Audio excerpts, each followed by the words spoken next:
नमस्कार दोस्तों, समस्या में ही समाधान है। यह एक ऐसा मंत्र जिसे हम सब ने कहा है या कहते सुना है, लेकिन क्या यह सच है? बहुत से लोग समस्याओं के सामने खड़े होकर बस इंतजार करते रहते हैं, आशा करते हैं कि समस्याएं अपने आप हल हो जाएगी। ये एक सामान्य सोच है कि समस्या से बचने का सबसे अच्छा तरीका है कि हम इंतजार करें और उम्मीद करें कि समस्या खुद ही ठीक हो जाएगी। लेकिन क्या ये सच है? क्या वाकई मुश्किलों का सामना करना इतना आसान है? इस कहानी में हम बात करेंगे कि समस्या के सामने खड़े होकर बस इंतजार करना सबसे अच्छा विकल्प नहीं है। हम आपको सिखाएंगे कि समस्याओं का सामना करना उनको हल करने का सही और प्रभावी तरीका है। इस कहानी के माध्यम से हम सीखेंगे कि हमारी मेहनत, समर्पण, सही दिशा में कदम बढ़ाने से ही समस्याएं हल हो सकती है। तो चलिए इस कहानी के माध्यम से हम आपको समझाते हैं। दोस्तों, एक राज्य का राजा बहुत चिंतित था क्योंकि उसकी पत्नी का जन्मदिन नजदीक आ रहा था। यूं तो कहने को वो राजा था, परंतु उनके जीवन में अनेक प्रकार की समस्याएं थी। परंतु राजा अपनी पत्नी को ऐसा उपहार देना चाहता था जिससे उनके जीवन में जो दुख है कम से कम उस दिन के लिए दूर हो जाए।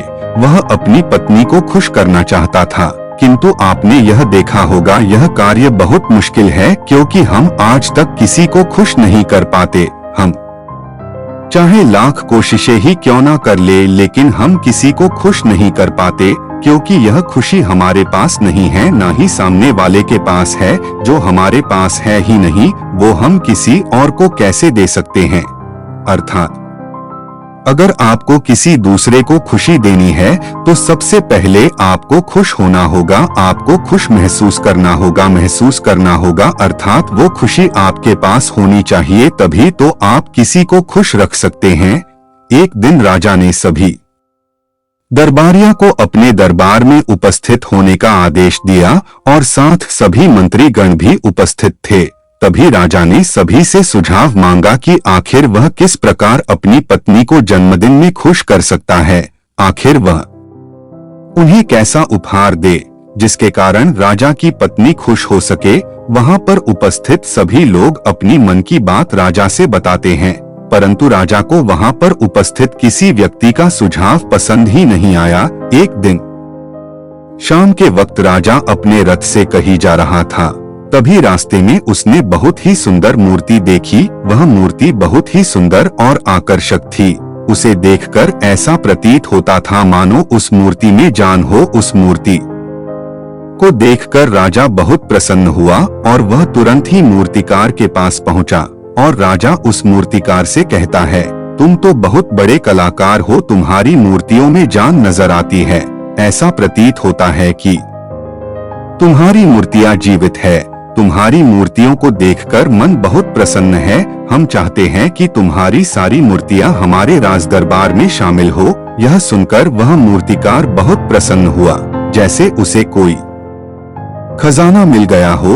लेकिन तभी राजा ने उस मूर्तिकार से एक और बात कही, देखो, मैं चाहता हूँ कि तुम मेरे राज दरबार में शामिल हो जाओ, किंतु उससे पहले तुम्हें हमारे लिए हमारी रानी की ऐसी मूर्ति बनानी होगी जिसे देखकर वह खुश हो जाए और दुख दर्द भूल जाए। और यदि तुम ऐसा ना कर सके तो मैं तुम्हारा सिर धड़ से अलग कर दूंगा। राजा के मुख से यह सुनकर मूर्तिकार घबरा गया, उसके पसीने छूट गए। राजा को मना भी कैसे करे, इसलिए उसने न चाहते हुए राजा को स्वीकृति दे दी। राजा उस मूर्तिकार की बात सुनकर बहुत प्रसन्न हुआ, वापस महल लौट गया। लेकिन उधर दूसरी तरफ मूर्तिकार अब तक बहुत प्रसन्न था, जो अपने मन से मूर्तियां बनाया करता था, जो हमेशा खुश रहा करता था, वह दुखी हो गया था। वह डर के कारण रानी की मूर्तियां बनाना शुरू करता, परंतु जो भी मूर्तियां बनाता था उसको देखकर ऐसा प्रतीत होता था मानो वह मूर्ति बहुत दुखी है। एक के बाद एक उसने कई सारी मूर्तियां बना दिया, परंतु कोई भी मूर्ति ऐसी नहीं थी जिसे देखकर कोई भी खुश हो सके, जिसे देखकर यह प्रतीत हो कि उस मूर्ति के अंदर जान है। यह इसलिए हो रहा था क्योंकि मूर्तिकार भीतर से बहुत दुखी था। राजा ने केवल उसे 1 सप्ताह समय दिया था। 4 दिन तो उसने यूं ही व्यर्थ कर दिए। अब उसके पास केवल 3 दिन का समय बचा था। सोच सोच कर उस मूर्तिकार का गला सूखा जा रहा था। डर के कारण उसके हाथ पैर ही काम करना बंद कर दिए थे। उसके हाथ से हथौड़ी और छीनी तक नहीं चल रही थी। अब उसे अपना भविष्य नजर आ रहा था। उसे नजर आ रहा था कि राजा उसे मृत्यु दंड दे रहा है। उसे नजर आ रहा था कि उसके परिवार का क्या होगा, उसके परिवार को कौन संभालेगा। ये सोच सोच कर उस मूर्तिकार का मन बैठा जा रहा था। तभी उसने एक योजना बनाई। वह परिवार को साथ लेकर रात ही में गांव छोड़कर चले जाएगा। ये सोचकर वह तुरंत घर गया और उसने अपना सारा सामान बांधा और अपनी पत्नी और बच्चों को भी तैयार किया। वह जैसे ही घर से निकलने वाला था कि तभी उसने देखा कि उसके दरवाजे पर राजा के सिपाही तैनात थे। यह देखकर मूर्तिकार घबरा गया। वह समझ नहीं पा रहा था कि क्या करे। वह यहाँ से भागने की कोशिश करता है तो पकड़ा जाता और राजा उसके साथ साथ परिवार को भी मृत्युदंड दे देंगे। वह कुछ समझ नहीं पा रहा था। तभी वह जमीन पर बैठ गया और रोने लगा और अपनी पत्नी से कहता है, अब से तुम्हें बच्चों का ख्याल रखना होगा। मेरा और तुम्हारा साथ यही तक था, क्योंकि राजा ने जिस प्रकार की मूर्ति बनाने का आदेश दिया है, मैं उस प्रकार की मूर्ति नहीं बना पा रहा, जिस कारण राजा ने मुझे मृत्यु दंड दे देंगे, मेरा सिर धड़ से अलग कर देंगे। उसके बाद तो तुम्हें ही बच्चों का ख्याल रखना होगा। इतना कहकर वह जोर जोर से फुट फुट कर रोने लगा। देखते ही देखते रात बीत गई और अगले दिन सुबह सुबह उस मूर्तिकार के दरवाजे पर एक साधु भिक्षा मांगने आया। मूर्तिकार ने उन्हें भिक्षा लाके दी तो मूर्तिकार बहुत परेशान लग रहा था, जिसे देखकर वह साधु मूर्तिकार से कहता है कि बेटा, हमारे जीवन में तो दुख और सुख तो आते रहते हैं। हमारे जीवन में दुख और समस्याएं तो होती ही है, किंतु इन सभी दुख और समस्याओं का समाधान और निवारण भी होता है, परंतु हम केवल दुख और समस्या ही देखते हैं। उन दुख समस्या के छिपे निवारण और समाधान को हम कभी नहीं देखते। यदि तुम ध्यान से देखोगे तो हर समस्या का समाधान और हर दुख का निवारण भी है। मैं यह अच्छी तरह से जानता हूँ कि तुम अपनी पत्नी और बच्चों को साथ लेकर भाग जाना चाहते थे, किंतु ऐसा हो नहीं सका। उस मूर्तिकार ने उस साधु के मुख से यह बात सुनी तो वह उनके चरणों में जा गिरा और हाथ जोड़कर उस साधु से कहता है, हे मुनिवर, आप ही बताइए मैं क्या करूं। राजा ने मुझे मूर्ति बनाने का आदेश दिया है, किंतु मैं चाहकर भी मूर्ति नहीं बना पा रहा, और यदि मैंने मूर्ति नहीं बनाई तो राजा मुझे मृत्युदंड दे देंगे, और उसके बाद मेरे परिवार का क्या होगा, उनका ख्याल कौन रखेगा। तभी साधु उस मूर्तिकार से कहते हैं, बेटा, आंख बंद कर लेने से कुछ नहीं होने वाला, समस्याएं तो वही की वही खड़ी रहती है। ध्यान देने और कर्म करने से सब कुछ बदल जाता है। यदि तुम केवल आंखें बंद करके यह सोचोगे कि तुम्हारी समस्याएं चली जाएंगी, तो ऐसा नहीं होगा। इतना कहकर उस साधु ने मूर्तिकार के कानों में कुछ कहा और उसके बाद वहां से वह चले गया। उस साधु के वहां से जाने के बाद मूर्तिकार महल गया, जिसे देखकर राजा मूर्तिकार से कहता है, लगता है तुमने समय से पहले ही एक अद्भुत मूर्ति तैयार कर ली, बताओ वो मूर्ति कहाँ है, मैं भी उसको देखना चाहता हूँ। इस पर मूर्तिकार जवाब देते हुए कहता है कि महाराज, अभी तक मैंने मूर्ति तैयार नहीं की है, परंतु मैं आपके दिए समय पर अवश्य ही वह अद्भुत मूर्ति तैयार लूंगा, पर उससे पहले मेरा एक बार महारानी से मिलना बहुत आवश्यक है, अन्यथा वह अद्भुत मूर्ति तैयार नहीं हो पाएगी। राजा ने उस मूर्तिकार की सारी बातें ध्यान पूर्वक सुनी और उसके बाद राजा ने मूर्तिकार को महारानी से मिलवाया। मूर्तिकार महारानी से मिलने के बाद महारानी से प्रश्न करते हुए कहता है कि महारानी जी, किसी भी औरत का सबसे बड़ा दुख क्या हो सकता है। इस पर महारानी जवाब देते हुए उस मूर्तिकार से कहती है, किसी औरत का मां न बन पाना उसका सबसे बड़ा दुख है।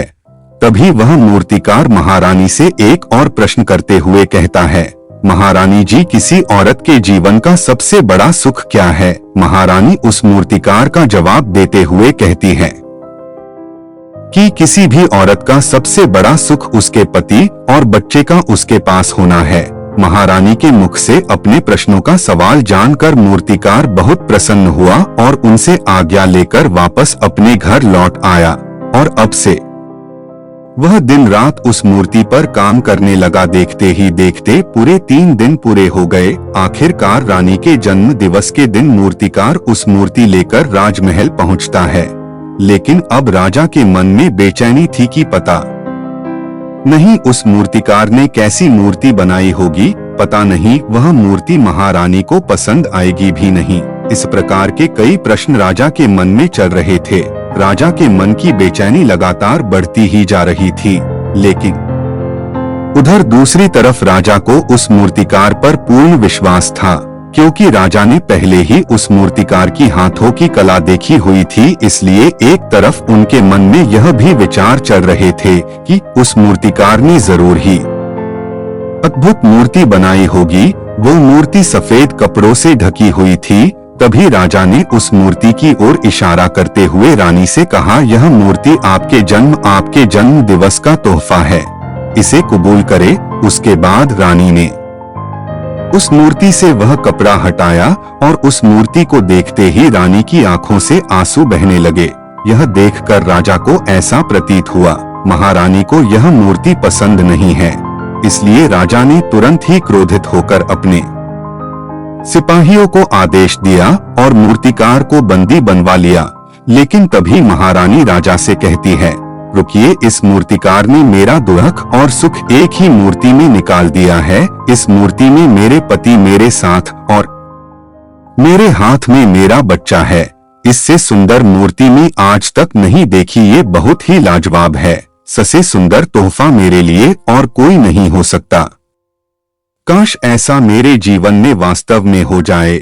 मेरे पति भी मेरे साथ हो और मेरे हाथों में मेरा बच्चा हो। महारानी की ये सारी बातें सुनकर और मूर्ति को देखकर राजा को अपनी गलती का एहसास हुआ। राजा अपनी प्रजा और साम्राज्य की देख रेख में इतना व्यस्त रहता था कि कभी भी पत्नी को समय नहीं दे पाता था, जिस कारण राजा की आंखों से आंसू बहने लगे और दरबार में सभी लोग वह मूर्ति देखकर हैरान। आज तक किसी ने भी इससे सुंदर और जीवित मूर्ति नहीं देखी थी, जिसमें सुख और दुख एक साथ नजर आ रहे हैं।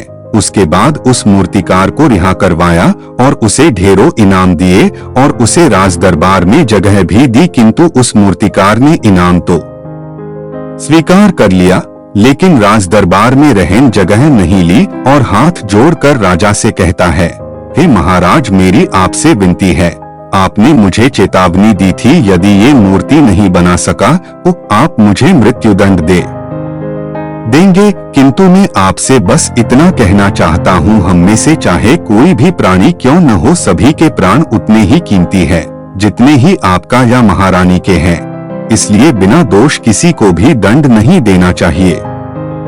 मेरी पत्नी ने मुझसे कहा था कि राजा की दोस्ती और दुश्मनी दोनों ही अच्छी नहीं है, इसलिए मुझे आपके राज दरबार में कोई स्थान नहीं चाहिए। मैं अपनी छोटी सी दुनिया में बहुत खुश हूँ। मैं अपने छोटे से परिवार के साथ बहुत खुश हूँ। मैं आज तक जो करता आया हूँ वह मुझे पसंद है। पूरे जीवन काल वही करना चाहता हूँ। मैं जैसा हूँ, जिस हाल में हूँ, मुझे प्रसन्नता है कि मैं आज इतना खुशहाल इंसान हूँ। अब मुझे आज्ञा दीजिए। इतना कहकर वो मूर्तिकार वहाँ से चला गया। दोस्तों, इसी प्रकार हमारे जीवन में भी बहुत बड़े बड़े संकट और दुख आते हैं, किंतु वास्तव में ये दुख और संकट हमें कुछ सिखाने के लिए आते हैं। किंतु हम तो केवल उन दुख और समस्याओं देखने में लग जाते हैं, उनका निवारण खोजने का तनिक भी प्रयास नहीं करते हैं। और जब हम दुख के समय क्रोध करते हैं तो हम वास्तविकता में हम अपना ही नुकसान करते हैं। जो व्यक्ति समझदार होते हैं वह अपने दुख और परेशानियां से ये सबक सीख लेते हैं कि विषम परिस्थितियों में शांत रहकर उन दुखों का निवारण करना, उन समस्याओं का समाधान करना चाहिए। किंतु हम से अधिकांश लोग ये नहीं सीख पाते और वे लोग बार बार वही गलती दोहराते रहते हैं और क्रोध करते हैं। क्रोध में इंसान अपने दुख और समस्या का समाधान करने में असमर्थ होता है और वह अपनी समस्याओं के दलदल में फंसता चला जाता है। इस प्रकार जो व्यक्ति समझदारी से शांत रहकर अपने दुखों और समस्याओं का हल ढूंढ लेते हैं, वे अपने जीवन में खुशहाल रह सकते हैं।